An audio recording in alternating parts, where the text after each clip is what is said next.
I was an attorney for about 10 years before I went into ministry.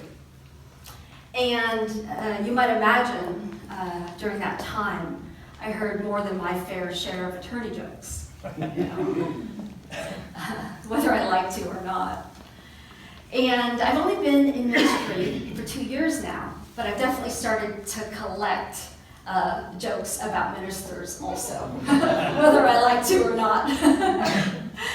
So a joke that I heard just in the past week was about a preacher in Iowa. And this preacher preaches on Sunday, as we do, and as he was driving home from his sermon, his brand new car started to break down. He's like, what is going on? But he gets all the way home, fortunately, and then the next morning, he's able to drive this, raggedy-bumpity car to the nearest mechanic, which actually is the only garage in this small town. So he arrives at this garage, and then he kind of, checks out the prices, and he pulls the mechanic over to him, and he says, hey, regarding the cost, I just wonder if you could give a deal to this poor preacher, he says. And the mechanic says, you are a poor preacher. I heard you preach yesterday.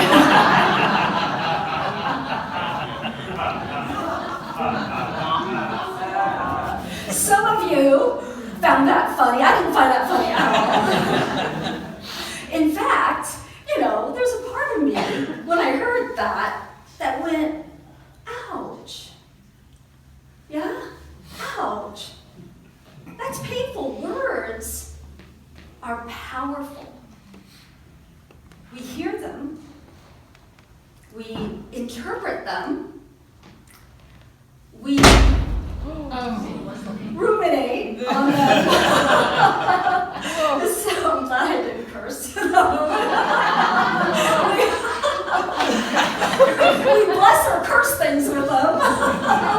We hear them, we interpret them, we ruminate on some of them. And whether we've chosen to or not, for most of us, through the course of our lives, we have allowed words to either make or break our days, right? So words are powerful. And in fact, back in, I think it was 1989, when Robert Fulghum wrote that amazing best-selling book, All I Need to Know I Learned in Kindergarten. Yeah, and I remember reading this one line that really stood out for me, which is this: sticks and stones can break our bones, but words will break our hearts. And whose heart hasn't been broken by words uttered? I don't love you anymore. I don't think I ever loved you. By name calling,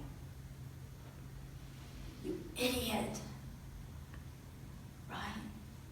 Imbecile. Words can hurt us. Most recently, this kind of name calling, this sort of moralistic judgment of folks has been happening, it seems, more and more on social media. I'm seeing a lot of this kind of name calling of our public figures, of our politicians, right? Satan, names like that. Some of us, before we knew better, might have called people names based on their race, based on their religion, based on their ethnicity. I know certainly I was called quite a few names, and it was senseless for me as a Vietnamese girl to argue with these folks calling out of a school bus Chink or Jap, and to try to defend myself and say, I'm Vietnamese. I'm not Chinese or Japanese. Right? Selfish, spoiled, these are the words that so many of us have heard and some of us have said throughout our lives. So what I want to talk about here today is something that might seem even controversial at the moment, even among Unity folks. And it's this. It's that moralistic judgments, and in particular, calling people names and making fun of them does not actually serve the cause of peace. But more so than that, it can incite conflict, division, aggression, violence. And as I say this, I'm not saying that I haven't engaged in making fun of those who are different from me. But I am inviting us in this moment to consider that calling, say, your ex a selfish prick may feel really therapeutic in the moment, but actually doesn't serve the cause of peace in the world. And that more so than that, this is not about suggesting something we should or shouldn't do, because as I'll share later in this talk, that actually feeds into a sense of dualism and moral judging of one another.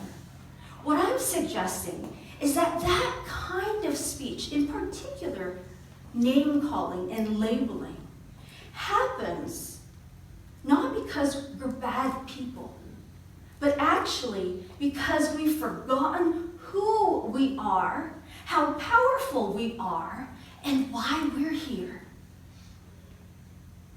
So today, I want to talk about three things. I want to talk about how, from a certain perspective, arguably, our language that is so commonly used, the language we've all learned, is violent in nature.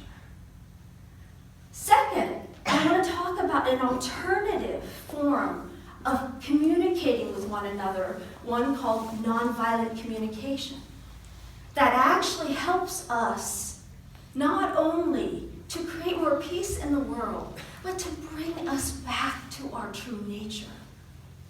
And then finally, I want to talk about how this form actually is a way in which we remember our spiritual identity by using this structure.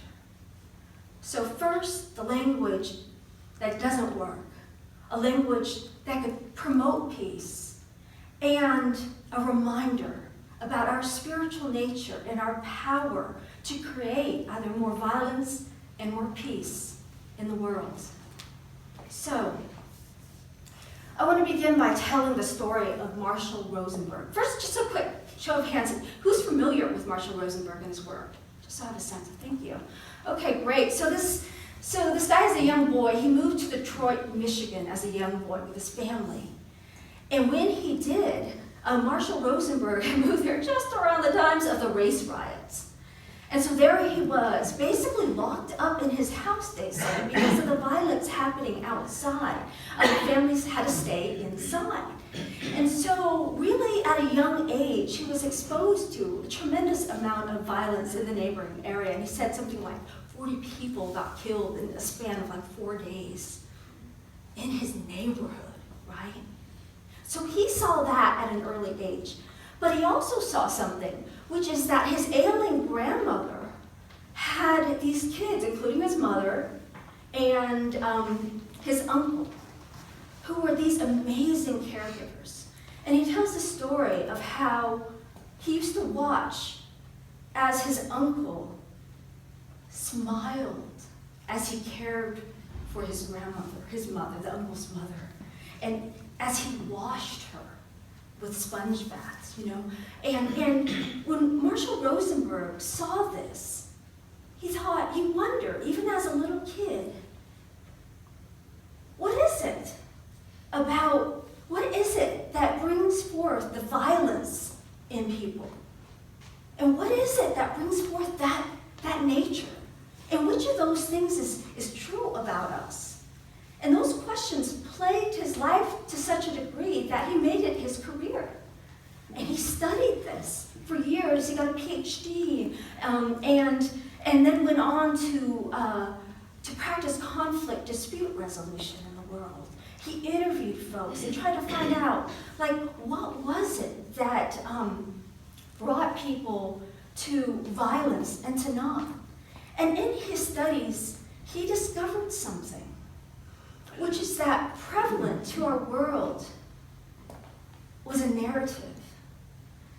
It's a narrative that we take for granted that actually impacts how we show up in the world. And the narrative is essentially this. There are good guys and there's bad guys. And we want to be the heroes, right? But to be a hero, we got to shut down the other guy. So it's a world of duality in which in some ways we are actually looking for someone to be the bad guy.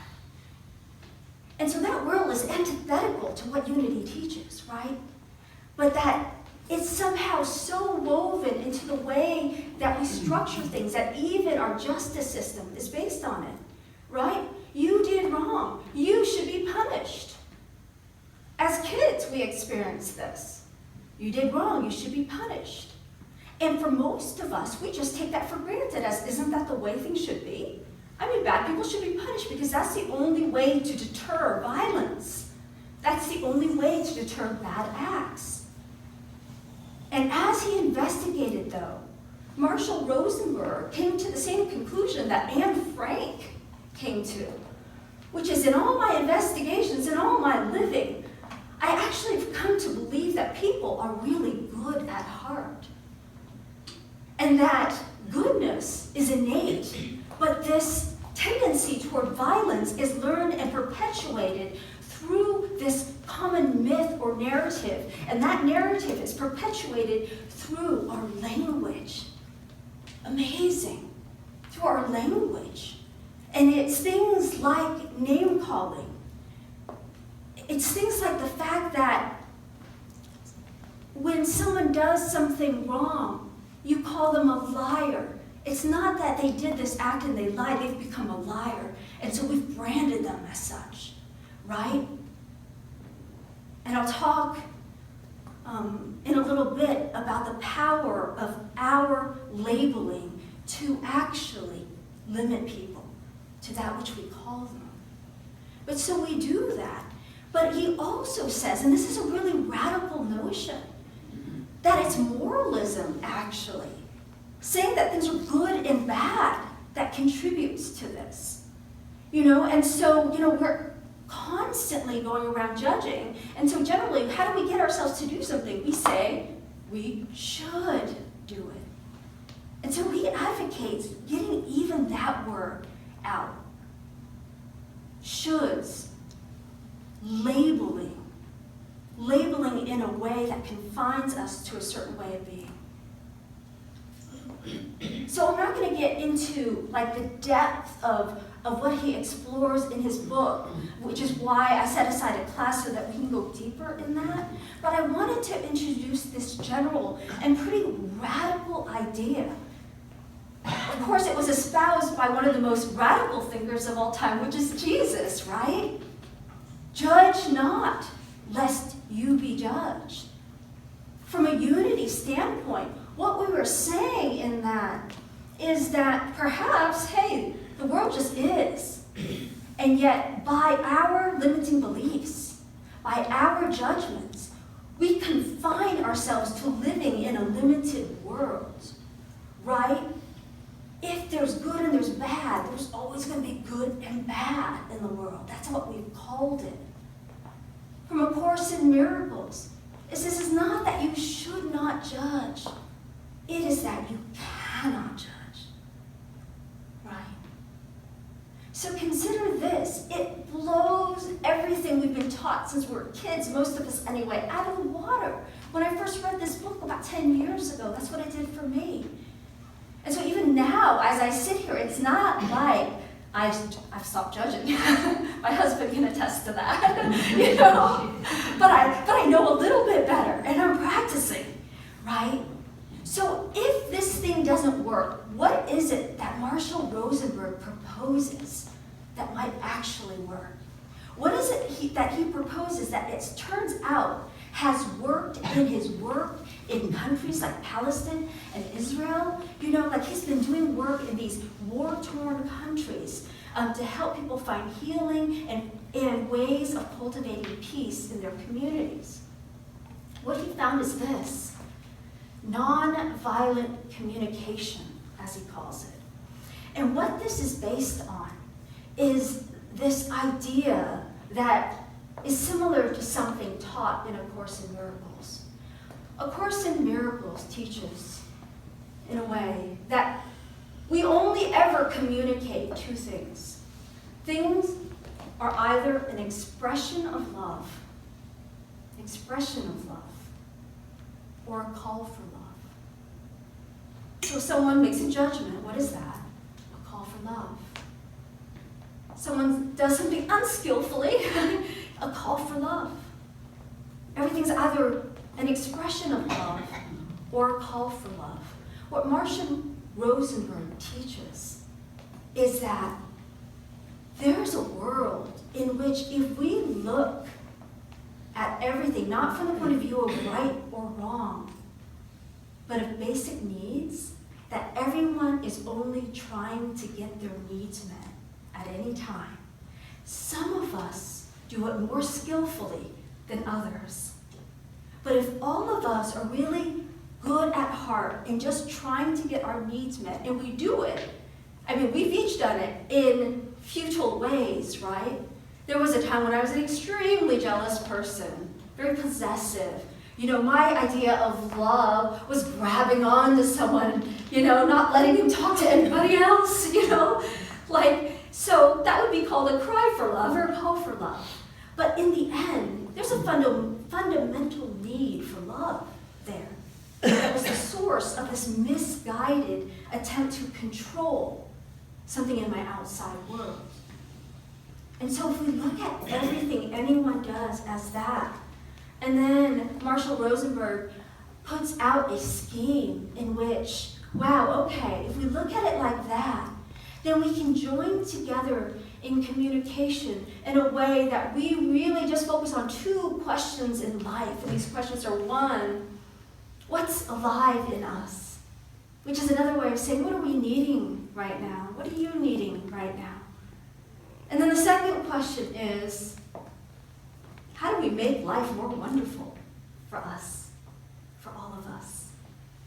And so if we can approach all communication, all activity from that standpoint, then it's not a world about he did this or that, or that's wrong or we should. It's about collaborating together to get basic needs met. But that requires self-awareness. It requires honoring our needs. So, I'm going to share a quick story. Let's see if I have time. I'll just share a quick story, not by Marshall Rosenberg, but another teacher of something called Powerful Non-Defensive Communication. Her name is Sharon Ellison. And I'm a trained mediator. In my mediation training, I learned a true story. Sharon was aware of two little girls in middle school. And one was aware that this other little girl is kind of what people call, again, this is name calling, a bully at school. And so that girl tried to avoid this other little girl until one day, the other girl came up to this little girl, and I'll call her Gracie, and the other girl I'll call Susie. So Susie comes to Gracie and says something mean to her. But Gracie actually has like a mother who taught her about this nonviolent communication. So at first she was feeling a little bit hurt by this. But she didn't react, in a way that was defensive. Instead, she asked, why did you say that to me? Why did you say that to me? Just curious. And the other girl, Susie, is like, I don't know. And then Grace is like, oh, okay. And so they both go home. The next day, something similar happens, and Grace is like, well, so has your mom been ignoring you lately? because she had heard in school that sometimes bullies do things because they don't get enough attention. So she asked her that in a kind way. And Susie, this is a true story, Susie was like, yeah, ever since my little brother was born, my mom hasn't been paying me any attention. Next day, Gracie comes back to school. Susie brings her a heart, like a valentine, and says, thanks for seeing my heart. Yeah. So, I think they were 10 years old. If they could do it, we can do it. So yeah, just an example of the power of language that honors needs rather than defending, needing to name or to label.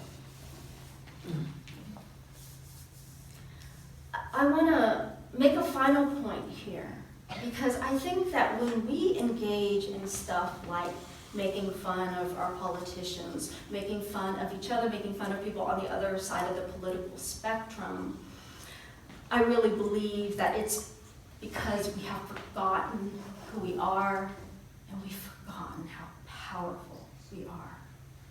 It was Marianne Williamson, who was here recently, who said, we are powerful beyond measure. And I want to read this quote by Unity's co-founder, Charles Fillmore. He said this, words are the most powerful agents of mind. Every time we speak, we cause the atoms of the body to tremble and change their places. Not only do we cause the atoms of our own body to change their position, but we raise or lower the rate of vibration and otherwise affect bodies of others with whom we come in contact. From the Gospel of Matthew, chapter 12, verse 36, every idle word that men shall speak, they shall give account thereof. And from one of my favorite poets, Hafiz, the words you speak become the house you live in. There's a slide back there of a pretty famous quote by Rumi. Basically, it says, out beyond ideas of wrongdoing and right doing, there is a field. I'll meet you there. When the soul lies down in that grass, the world is too full to talk about. Out beyond ideas of wrongdoing and right doing. I have seen this quote shared and posted so many times by Unity folks that I know. But really, what it's saying, do we practice? Do we meet people out beyond the field of morality?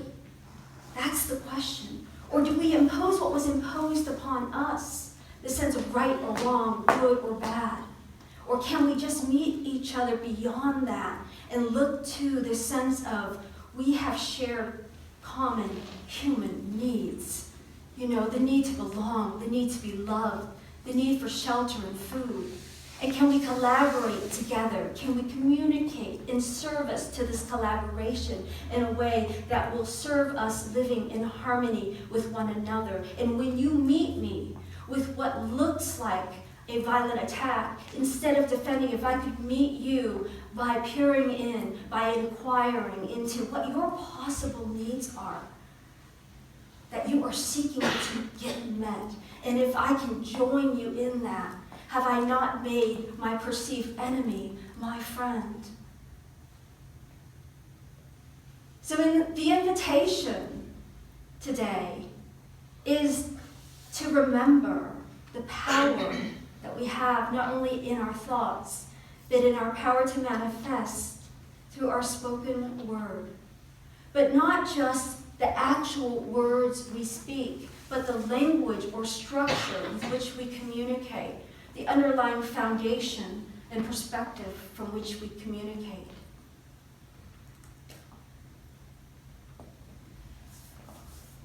I want to close with a comment by Arun Gandhi. It's actually one of Mahatma Gandhi's grandchildren. He commented this, Because, I'm basically saying our language is violent. And that can sound like a negative thing to say. But I think it's important to say because I think, from my perspective, it's happening in this world where our language is structured in a way as to create division, as to foster animosity, to do what lawyers do, which is fight with words, right? And then eventually fight without words. And so Gandhi's grandson said this: we often don't acknowledge our violence because we are ignorant about it. We assume we are not violent because our vision of violence is one of fighting, killing, beating, and wars, the type of thing average individuals don't do. But being nonviolent, he says, is more than that. Nonviolence means allowing the positive within you to emerge. He says, be dominated by love, respect, understanding, appreciation, compassion, and concern for others rather than the self-centered and selfish, greedy, hateful, prejudiced, suspicious, and aggressive attitudes that dominate our thinking. He adds, if we change ourselves, we change our world, and changing ourselves begins with changing our language and the methods of communication.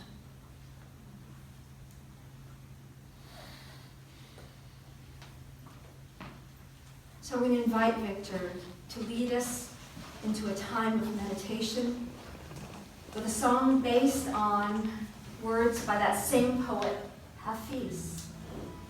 As we prepare now for a time of meditation, I invite us to consider that the words you speak become the house you live in, and that the words we speak become the world that we live in. So let's speak peace.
Let my soft words be a cushion for your head.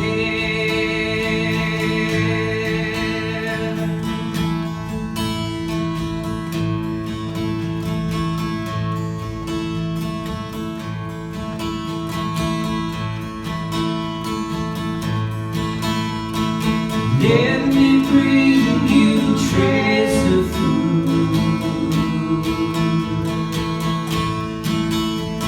something that you like to drink.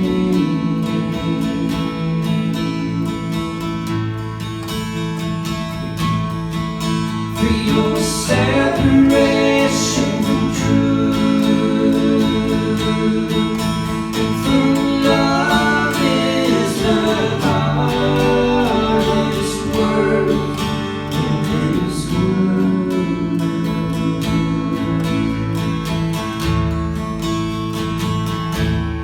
Let my soft words be a cushion